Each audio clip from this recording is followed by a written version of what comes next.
இரட்சகருமான இயேசு கிறிஸ்துவின் நாமத்தினாலே உங்களுக்கு என் அன்பின் வாழ்த்துதலை தெரிவித்துக் கொள்கிறேன். இன்றைக்கு கர்த்தர் நம்மோடு பேச போகிறார். மத்தேயு எழுதின சுவிசேஷம் 3வது அதிகாரம் 16-17 வசனம் இப்படியாய் கூறுகிறது.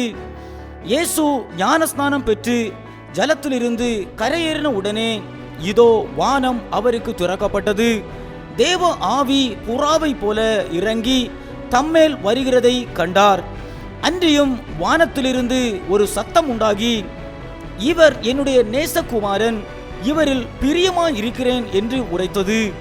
ஆம் கர்த்தருடைய பிள்ளைகளே, ஞானஸ்நானத்தின் நிமித்தமாக ஒரு மனிதனுக்கு எப்படிப்பட்ட மேன்மை வரும் என்று கர்த்தர் இந்த வசனம் மூலமாக நமக்கு தெரியப்படுத்துகிறார். எப்போது ஒரு மனிதன் மனம் திரும்பி கிறிஸ்துவுக்குள் ஞானஸ்நானம் எடுக்கிறானோ அப்போதுதான் பரலோகத்துக்கும் நமக்கும் நடுவாக நிற்கிற வானம் எப்படி இயேசுவுக்கு திறக்கப்பட்டதோ அப்படியே நமக்கும் திறக்கப்படும். நடுவாக நின்ற மதில் சுவர் திறக்கப்பட்ட உடனே பரிசுத்த ஆவியானவர் எப்படி இயேசுவுக்குள் வந்தாரோ அப்படியே நமக்குள்ளும் வருவார். உடனே பரலோக தகப்பன் நமக்கு ஒரு அங்கீகாரம் தருகிறார். நீ என்னுடைய நேசகுமாரன், நீ என்னுடைய நேசகுமாரத்தி என்று.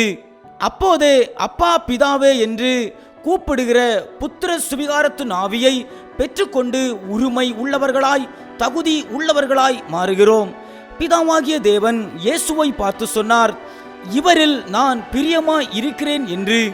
ஒரு பாவி மனம் திரும்பும் போது பரலோகத்திலே மிகப்பெரிய சந்தோஷம் உண்டாகிறது. இயேசு ஞானஸ்நானம் எடுத்த போது பிதாவானவர் எப்படி இயேசுவில் பிரியமாய் இருந்தாரோ அப்படியே நாம் ஞானஸ்நானம் எடுக்கும் போது நம்மிலும் பிரியப்படுகிறார். நாம் பிரியமுள்ளவர்களாய் மாறுகிறோம். அநேக சபைகளிலே கர்த்தரை ஆராதிக்கிற பிள்ளைகள் அநேகர் இன்னும் ஞானஸ்நானம் எடுக்கவில்லை.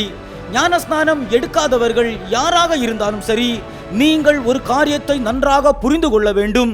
நீங்கள் பரலோகம் போக முடியாதபடிக்கு பரத்துக்கும் உங்களுக்கும் நடுவாக வானம் என்கிற தடை இருந்து கொண்டே இருக்கும். இந்த தடை உடைக்கப்பட வேண்டுமானால் நீங்கள் ஞானஸ்நானம் எடுக்க வேண்டும்.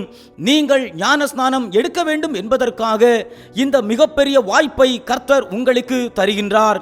கேட்க செவியுள்ளவன் கேட்க கடவன். இனி காலம் செல்லாது.